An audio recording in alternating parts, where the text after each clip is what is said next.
नमस्कार, मैं शिवानी। बिहारी न्यूज में आपका स्वागत है। खबरों की ओर बढ़ने से पहले एक नजर डालते हैं सुर्खियों पर। जियो मैपिंग से डाकघर पहुंचना होगा आसान। आधार कार्ड बनाने के लिए डाकघर में होगी सुविधा। डाकघर सेवा अब सुदूर गांवों तक पहुंचेगी। आरिफ मोहम्मद खान बने बिहार के राज्यपाल। मुख्य न्यायाधीश ने दिलाई शपथ।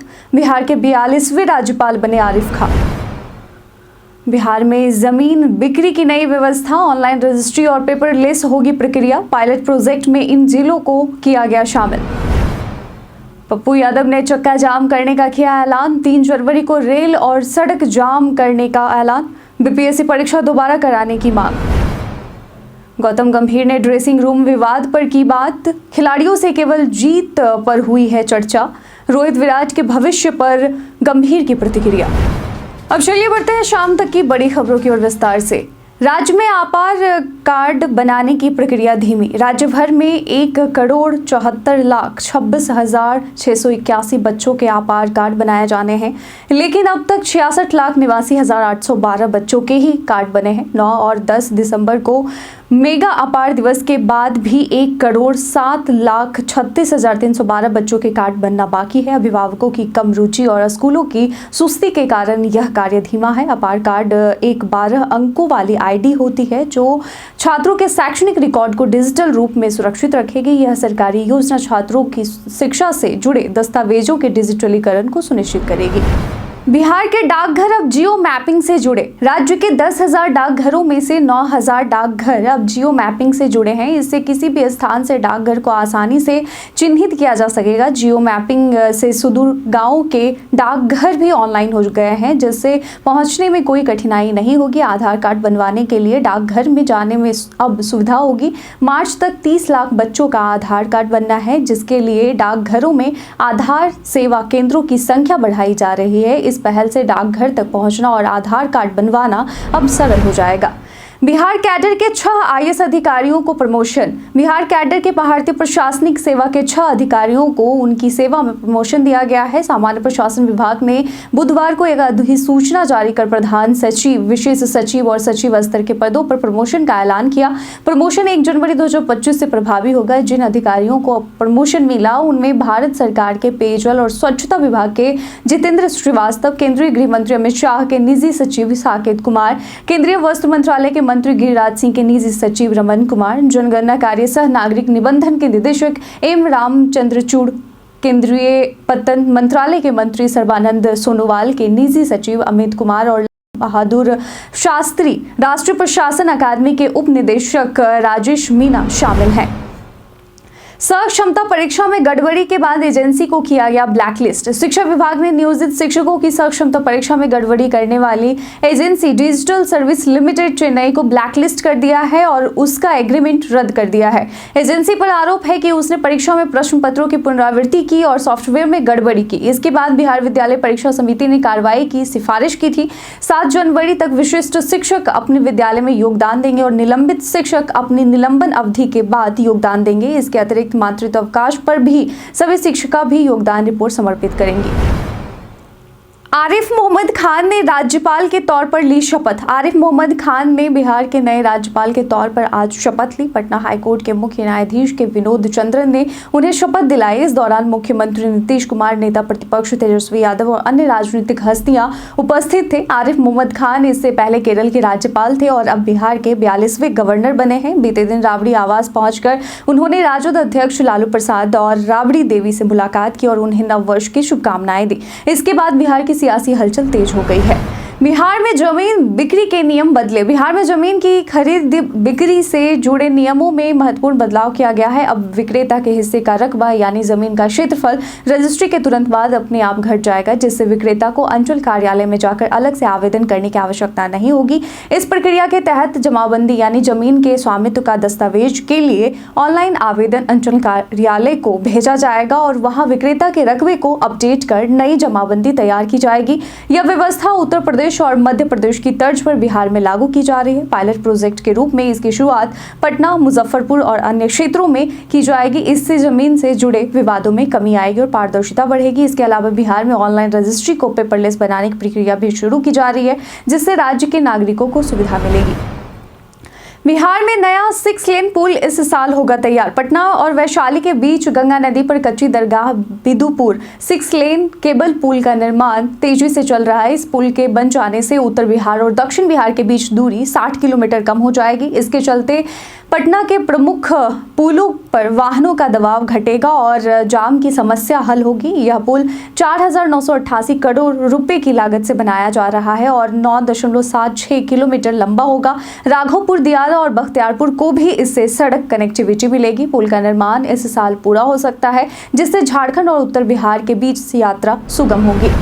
बेरोजगार युवाओं के लिए जॉब कैंप। बिहार सरकार के श्रम संसाधन विभाग द्वारा 19 से 30 वर्ष तक के शिक्षित बेरोजगार युवाओं के लिए 4 जनवरी 2025 को दरभंगा में जॉब कैंप का आयोजन किया जा रहा है। इसमें SUGS लॉयड लिमिटेड के तहत साइट इंजीनियर और साइट पर्यवेक्षक यानी सोलर लाइट इंस्टॉलेशन तकनीक के 50 पदों पर भर्ती की जाएगी। इसके लिए 10वीं, 12वीं और ITI डिप्लोमा पास उम्मीदवारों का चयन किया जाएगा। चयनित उम्मीदवारों को 12,000 से 15,000 रुपये मासिक वेतन, बाइक भत्ता और आवास की सुविधा मिलेगी। अभ्यर्थियों को NCS पोर्टल पर पंजीकरण करना आवश्यक है और इस जॉब कैंप में हिस्सा लेना होगा पंजीकरण के बाद। और यह जॉब कैंप दरभंगा, मधुबनी और समस्तीपुर में रोजगार उपलब्ध कराएगा।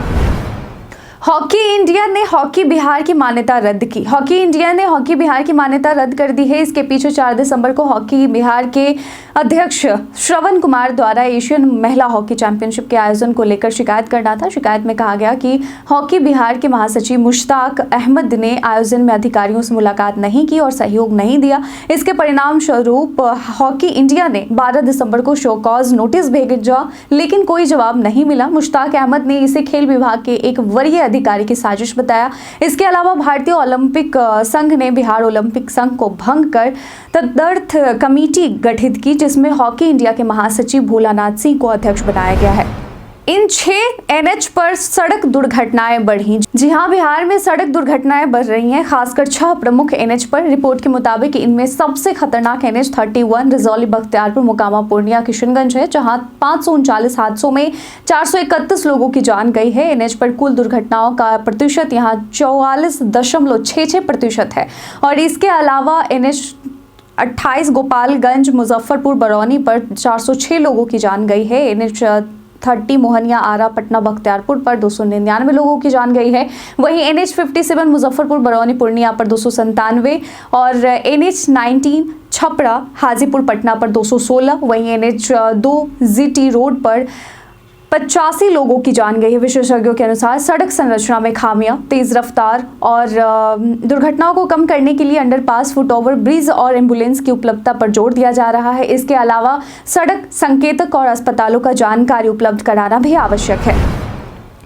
पुलिस अनुसंधानकर्ताओं के लिए नई व्यवस्था। नए आपराधिक कानून में अनुसंधानकर्ताओं के लिए लैपटॉप और स्मार्टफोन अनिवार्य किए गए हैं। राज्य सरकार ने पुलिस अधिकारियों को लैपटॉप जिसके लिए 60,000 रुपये तक और स्मार्टफोन के लिए 20,000 रुपये खरीदने की अनुमति दी है। खरीदारी के बाद बिल प्रस्तुत करने पर पैसा मिलेगा। लैपटॉप में 7वीं पीढ़ी का Intel core i5 processor, 4 GB RAM, 16 GB तक विस्तारणीय होगा और 14 इंच डिस्प्ले होना चाहिए। स्मार्टफोन में 8 GB रैम, 128 GB स्टोरेज और 6.67 इंच का डिस्प्ले और 4000 मेगाहर्ट्ज का बैटरी होना चाहिए। यह कदम जांच की गुणवत्ता सुधारने के उद्देश्य से उठाया गया है। आचार्य किशोर कुणाल के उत्तराधिकारी के लिए होगी बैठक। महावीर मंदिर न्यास समिति के सचिव आचार्य किशोर कुणाल के असामयिक निधन के बाद समिति ने आगामी 6 जनवरी को विशेष बैठक बुलाने का निर्णय लिया है।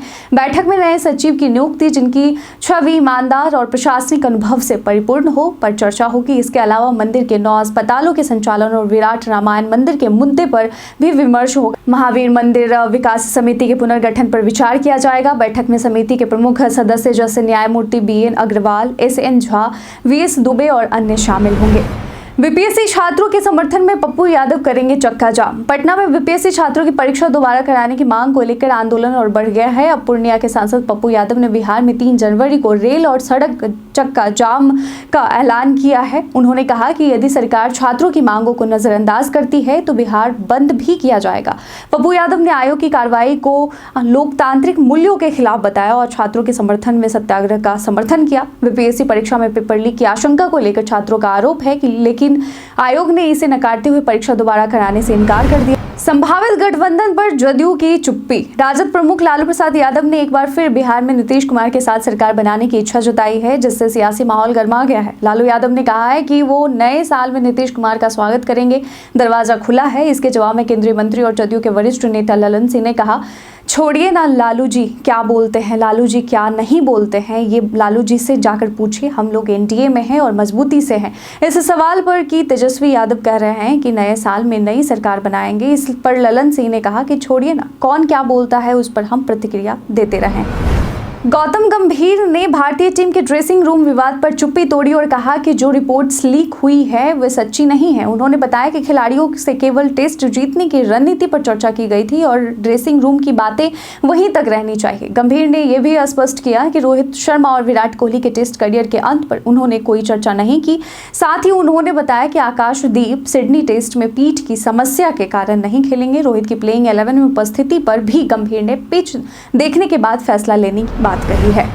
बीते दिन हमारे द्वारा पूछे गए सवाल का आप लोगों में से बहुत लोगों ने अपना जवाब में कमेंट सेक्शन में लिख कर दिया था। जिन्होंने पूछे गए सवाल का जवाब दिया है उनके नाम है नरेंद्र कुमार, रवि कुमार गुप्ता, रीता प्रसाद, राकेश मिश्रा, कन्हैया कुमार, जितेंद्र ठाकुर, राम बाबू दास, संदीप यादव, विनोद शाह, मुटु रंगीला, रवि मोहन वर्मा। इसके साथ ही बढ़ते हैं आज के सवाल की ओर। आज का सवाल है कि आपके इलाके में सड़क सुरक्षा को लेकर कौन सी समस्याएं हैं और उनका समाधान कैसे किया जा सकता है आपके विचार से, और क्या कमी है जिसे कम करके सड़क दुर्घटना को नियंत्रण किया जा सकता है। अपना जवाब में कमेंट सेक्शन में लिखकर जरूर बताइएगा। आज के बुलेटिन में बस इतना ही। धन्यवाद।